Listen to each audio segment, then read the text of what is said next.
Rechercher les fraudeurs n'est pas l'objectif premier de l'audit interne. Cette spécialité se définit comme un outil d'aide à la décision et à la bonne gouvernance, soutient cette experte. Parce qu'une mission d'audit, elle est différente d'une mission d'investigation. Elle ne se déroule pas de la même façon, elle n'a pas les mêmes objectifs. Mission d'audit, on évalue les processus et dans cette évaluation, il arrive qu'on détecte des cas de fraude.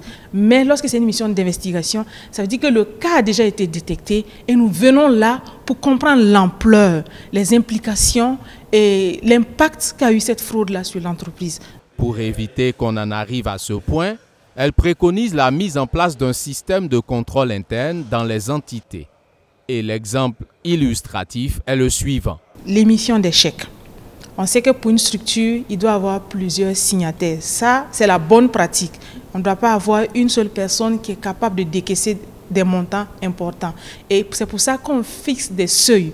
Lorsque, par exemple, c'est de 0 à 1 million, voilà les personnes habilitées à décaisser. Lorsqu'on va à 5 millions, il y a d'autres personnes. Donc, il y a différentes implications, différents seuils qui sont là.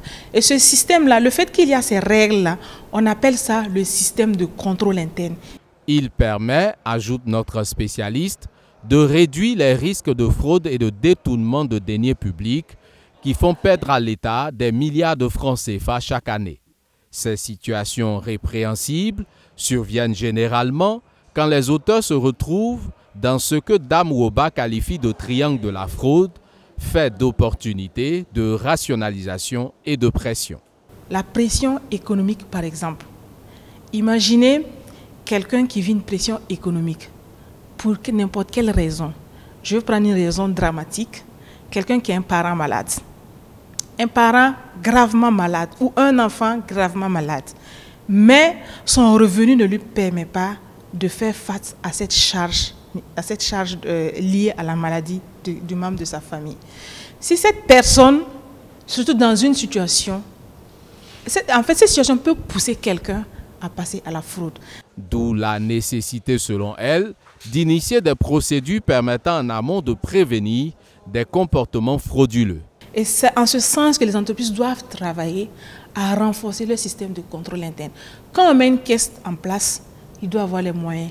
On doit avoir un seuil d'approvisionnement, on doit avoir des périodes de contrôle, on doit avoir des personnes qui sont assignées à ce contrôle, il doit avoir des PV de contrôle, il doit avoir des rapports annuels sur ce contrôle et il doit avoir des pièces justificatives des dépenses qui sont faites avec l'argent de cette caisse-là.